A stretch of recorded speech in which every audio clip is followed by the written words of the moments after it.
भाजपा प्रवक्ता ने कहा कि ये अंतिम नहीं है, मतलब अंतिम नहीं है। जैसे एनपीएस से यूपीएस हो गया, जैसे ओपीएस हो गया, तो ओपीएस से यूपीएस हो गया, तो यूपीएस से ओपीएस भी हो जाएगा। हम इनके बयान का स्वागत करते हैं। और यही काम कल वित्त मंत्री जी ने कहा कि एनपीएस वाले को भी ओपीएस में विकल्प रखा गया है। ऐसा माननीय मंत्री जी का कल का बयान है मीडिया में कि एनपीएस वाला यूपीएस में आ सकता है, विकल्प ले सकता है। मैं कहता हूं आप एक विकल्प आप दे दीजिए कि ओपीएस कौन लेना चाहता है, आप दे दीजिए विकल्प एक।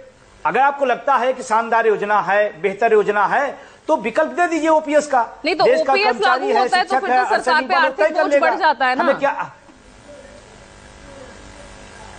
तो अभी कहा जा रहा है कि यूपीएस ओपीएस जैसा है, यूपीएस ओपीएस जैसा है, क्योंकि उसमें बता दिया कि बेसिक सैलरी का 50% है। जबकि अभी इसमें भी झोला है, बेसिक सैलरी का 50% नहीं कर रहे हैं, कह रहे हैं कि ये साल भर का जो आपका वेतन होगा उसकी बेसिक सैलरी का औसत निकाला जाएगा, औसत पर 50%। और अगर 50% ही बेसिक को आपको देना है तो ओपीएस में भी तो बेसिक का 50% था, फिर ओपीएस से इतनी दिक्कत क्यों, उससे नफरत इतनी क्यों? और 20 साल आज इसको हो गए, लगभग 4 से लेकर 20 साल। इस 20 साल में जिन लोगों ने एनपीएस का टेंस झेला है, जिन लोगों ने इस एनपीएस में पीड़ा सही है, उसका क्या होगा? कल आप 20 साल बाद इसको बदल दे रहे हैं, आगने वाले 5 साल बाद, 10 साल बाद फिर यूपीएस को बदल देंगे। तो नहीं, तो उनके लिए व्यवस्था की है ना, तो एरियर ब्याज के साथ मिलेगा, ये उनको व्यवस्था दी है। अब और इसमें बदला क्या नहीं, एनएसडीएल वही है, पीएफआरडीए बिल वही है, 10% कटौती वही है, सारी चीज तो वही है। आपने किया क्या? आपने सिर्फ एक नाम बदला है। वैसे भी ये सरकार नाम बदलने में होशियार है, हर चीज का नाम बदल देती है, तो नाम बदलने से काम तो नहीं बदल जाएगा। और अगर बदलना ही है तो मैं बड़ी विनम्रता से कहना चाहता हूं सरकार से, आज आपको मैं बताऊं, पूरे देश का कर्मचारी एनपीएस से जितना नफरत करता था, जितना दुखी था, उससे ज्यादा ओपीएस पर उसकी प्रतिक्रिया आ रही है। और जिन लोगों की बात किया इन्होंने कि वहां पर कर्मचारी नेता थे, मैं आपको बड़ी जिम्मेदारी के साथ कह रहा हूं, एक भी आदमी, सबके सब ओपीएस ले रहे हैं जो कल प्रधानमंत्री की मीटिंग में थे। अगर इतनी खूबसूरत ओपीएस है तो क्यों नहीं छोड़ देते हैं? हमको ज्ञान दे रहे हैं, वो ओपीएस लेंगे और हमको एनपीएस कभी बताएंगे अच्छी है, कभी ओपीएस बताएंगे अच्छी है, ऐसा तो नहीं होगा कि आपके कर्मचारी संगठन ही इस मुद्दे पर बट जाएं। नहीं, कर्मचारी संगठन बटेंगे जो ओपीएस के अंदर हैं, वो पहले भी छल किए, आज फिर छल कर रहे हैं। 2004 में इन्हीं लोगों की वजह से एनपीएस आई, आज इन्हीं लोगों की वजह से ओपीएस सरकार ला रही है। कर्मचारी इकट्ठा है, कर्मचारी तय कर रखा है, हमें चाहिए ओपीएस, हम उससे पीछे। और जो टेस्टिंग है, जो बेहतर है, जो सामाजिक सुरक्षा का पैमाना है, उससे आप भाग क्यों रहे हैं? अगर हमने 20 साल, 25 साल, 30 साल सेवाएं दी हैं, तो सामाजिक सुरक्षा देने में आपको पीड़ा क्यों हो रही है? क्यों आप इधर से उधर खेल कर रहे हैं? 10%, 14%, 18%, और जो 18%, 18.5% देने की बात करी, इस देश के टैक्स पेयर का पैसा है, क्यों आप पैसा दे रहे हैं लोगों को? लेकिन जो आपके मंजीत सिंह पटेल है, वो तो कह रहे हैं कि इससे बेटर तो एनपीएस है, वो तो ये कह रहे हैं इससे बेटर तो एनपीएस है।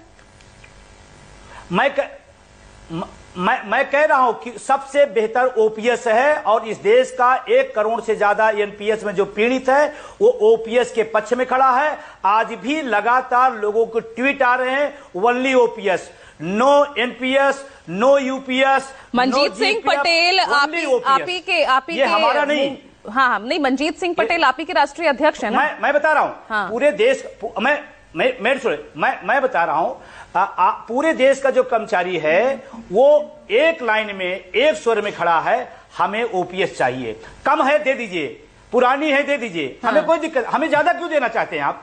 हम जब तैयार है पुरानी लेने को, देश का कर्मचारी तैयार है, तो आपको दिक्कत क्या है? हमें कम वाली दे दीजिए, पुरानी वाली दे दीजिए। तो ठीक है ना, थोड़ा सरकार आगे बढ़ी ना, आपके आंदोलन का, आपके विरोध का दबाव पड़ा तो सरकार आगे बढ़ी। ये बिल्कुल इस बात से मैं सहमत हूं। हाँ, इस बात से मैं सहमत हूं कि आंदोलन का असर पड़ा, लोकसभा चुनाव के परिणाम का असर पड़ा। और अभी हरियाणा महाराष्ट्र में जो चुनाव है वहां की इंटरनल रिपोर्ट है कि पेंशन आंदोलन ने इस सरकार को नींदें हराम की हैं। और ये हमारे आंदोलन की ताकत है, देश के जो नौजवान इकट्ठा है उनकी ताकत है। और इसी ताकत पर एक दिन हम सब लोग ओपीएस लेंगे। अभी माननीय जी ने बहुत अच्छी बात बोला, प्रवक्ता ने, कि जब एनपीएस अंतिम नहीं थी तो यूपीएस भी अंतिम नहीं है, तो अगला कदम ओपीएस पर। ठीक है, तो अनुमाचार्य, ये आप ही के एक चुनावी हथियार पर। दोस्तों, किसी के अच्छाई के लिए उम्मीद लगाना बहुत बड़ी बात है और इस उम्मीद को बिल्कुल भी छोड़ना नहीं चाहिए। इसका जीता जागता उदाहरण आपने जो वीडियो में अभी शख्स को देखा, विजय कुमार बंधु जी, ये इसका जीता जागता उदाहरण है। आप देखिए कितने सालों से ये पुरानी पेंशन योजना बहाली के लिए, कर्मचारियों की बुढ़ापे के सहारे के लिए सरकार से गुहार लगाते हुए चले आ रहे हैं और अभी भी संघर्ष कर रहे हैं। देखिए, उम्मीद, उनको सबको पता है कि इतनी जल्दी किसी भी कार्य में जल्दी सरकार फैसला नहीं लेती है, इतनी जल्दी डिसीजन नहीं आता है। लेकिन अगर आपने उम्मीद बांधी है तो एक न एक दिन वो जरूर पूरी होगी।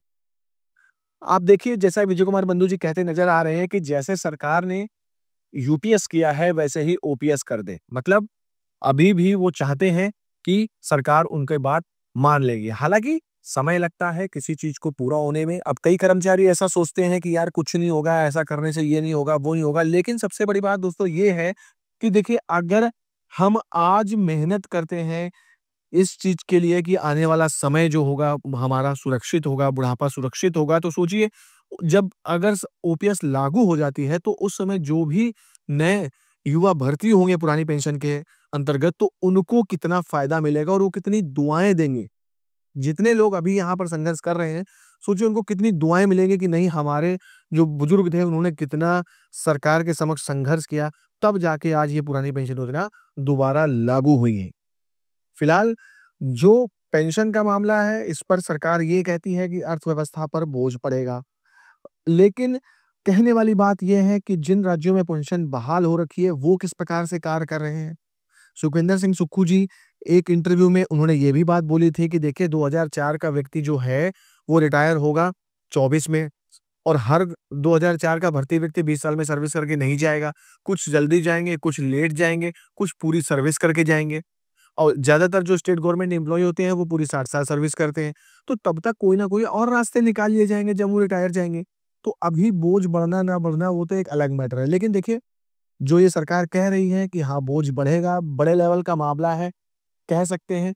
लेकिन जहां देखा जाता है कि भाई कुछ व्यक्ति को ओपीएस मिल रही है और कुछ व्यक्ति को यूपीएस एनपीएस मिल रही है, तो ये थोड़ा सा कर्मचारियों को बात हजम नहीं हो रही है, इस पर एक रूपता नहीं दिखाई दे रही है। और इसी की लड़ाई है कि या तो पेंशन सबकी एक समान हो जाए और या तो सबको पुरानी पेंशन योजना का ही लाभ दिया जाए। अब देखना बाकी यह है कि सरकार क्या कुछ लेकर आएगी। क्या सरकार जो भी ये पेंशन आंदोलन के जितने भी अध्यक्ष हैं, जितनी गुहार लगा रहे, जितना संघर्ष कर रहे हैं, कि सरकार को वो दिखेगा, देखना बाकी यही है। तो खबर यही थी दोस्तों, मेरे द्वारा दी गई जानकारी अच्छी लगी है तो प्लीज वीडियो को लाइक शेयर कमेंट जरूर करिए। मिलते हैं अगले वीडियो में, तब तक के लिए जय हिंद, जय भारत।